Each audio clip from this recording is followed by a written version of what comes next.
Para que se lleve a cabo una reacción química entre dos sustancias, los iones y moléculas de los reactivos deben estar cercanos entre sí. La proximidad en las moléculas es una condición para que los electrones se reordenen en torno a los núcleos de los átomos y formen nuevos enlaces. Los iones deben estar muy cercanos para que se efectúe la atracción entre cargas opuestas. Cuando se mezclan dos líquidos o gases, las moléculas o los iones se mezclan y tienen libre movimiento, y las reacciones químicas pueden llevarse a cabo en todo el volumen de la disolución. Es por ello que es importante estudiar las reacciones en disolución. Una disolución es una mezcla homogénea en la cual sus componentes están distribuidos uniformemente a nivel molecular y no pueden distinguirse a simple vista, pero sí pueden ser separados a partir de medios físicos, tales como la destilación, la filtración o la centrifugación. En una disolución, el soluto es la sustancia presente en menor cantidad y el disolvente es la sustancia que está en mayor cantidad. Una disolución puede ser gaseosa como el aire, sólida como la aleación o líquida como el agua de mar. En esta ocasión, nos enfocaremos en las disoluciones acuosas.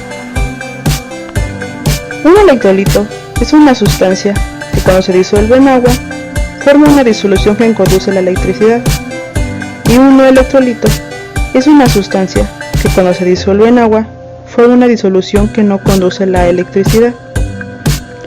Un ejemplo de electrolitos son los ácidos y las bases.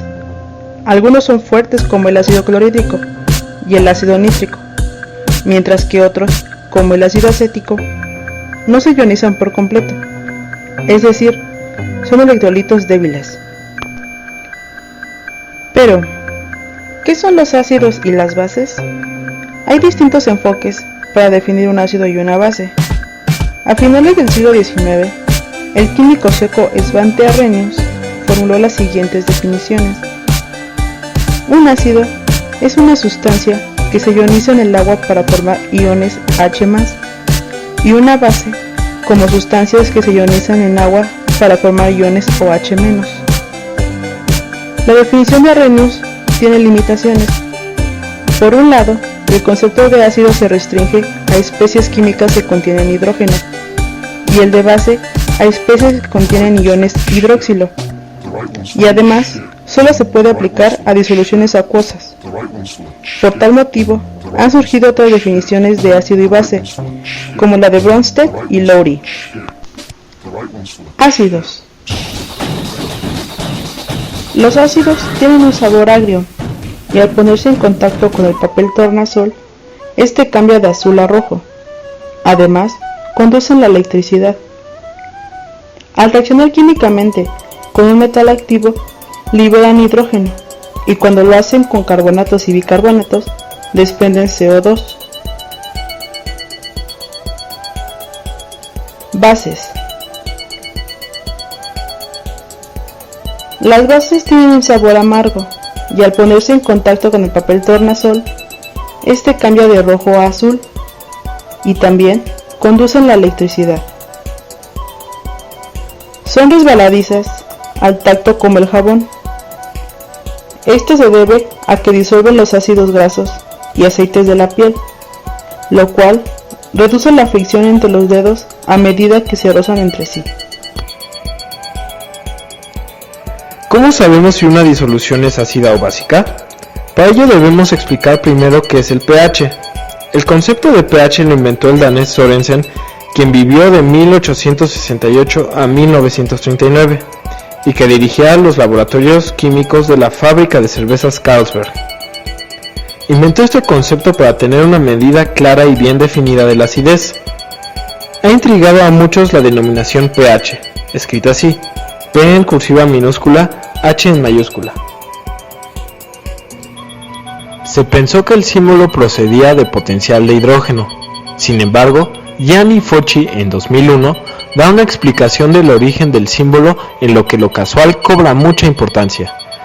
En el trabajo original de Sørensen, publicado en francés en 1909, la magnitud fue escrita como P a la H+, en la que el superíndice hacía referencia explícita a los iones hidrógeno.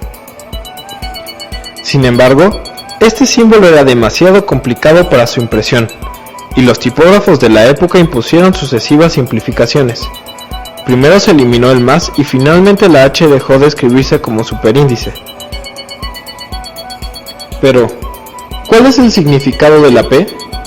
La cosa es en realidad muy simple, dice Fauci, citando al bioquímico danés Jens Norby. En las ecuaciones de las que saca el concepto de pH, Sorensen utiliza dos letras, P y Q, sin ningún significado especial.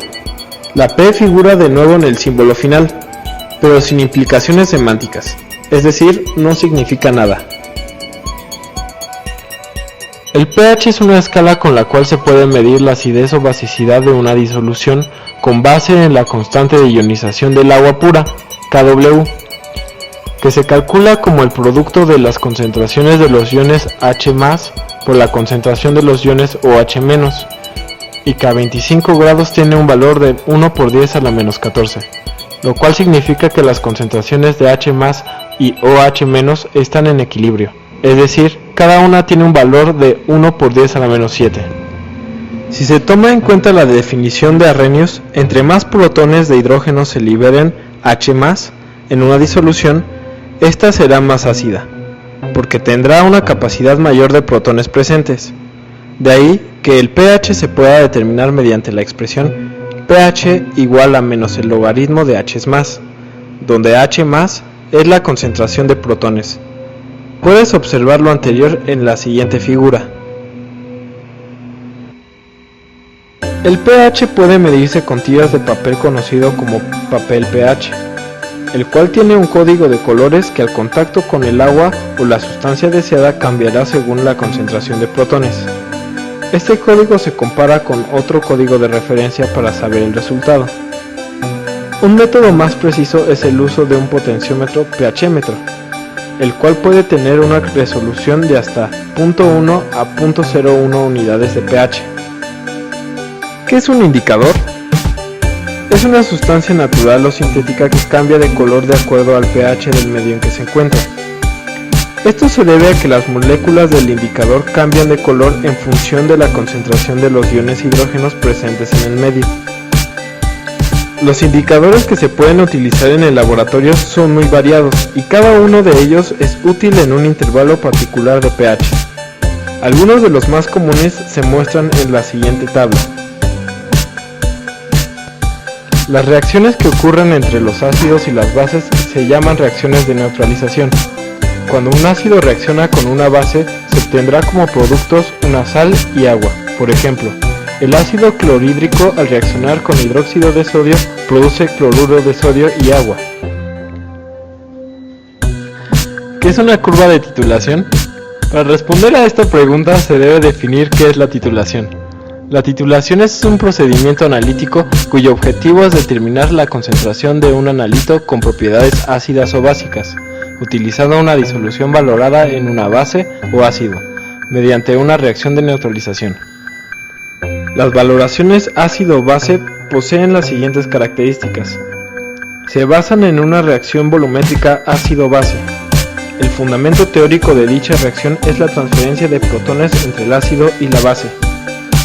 El intervalo de viraje se caracteriza por un cambio brusco del pH. Se necesita un indicador químico o un pHmétro para monitorizar la valoración. Las curvas de titulación son las representaciones gráficas de la variación del pH durante el transcurso de la valoración. Dichas curvas permiten estudiar los diferentes casos de la valoración. Ácido fuerte versus base fuerte versus ácido fuerte, ácido débil versus base fuerte, base débil versus ácido fuerte. Determinar las zonas tamponantes y el pKa. Determinar el intervalo de viraje y el punto de equivalencia. Seleccionar el indicador ácido-base más adecuado. Un ejemplo de curva de titulación se muestra a continuación, donde se destaca el punto de equivalencia.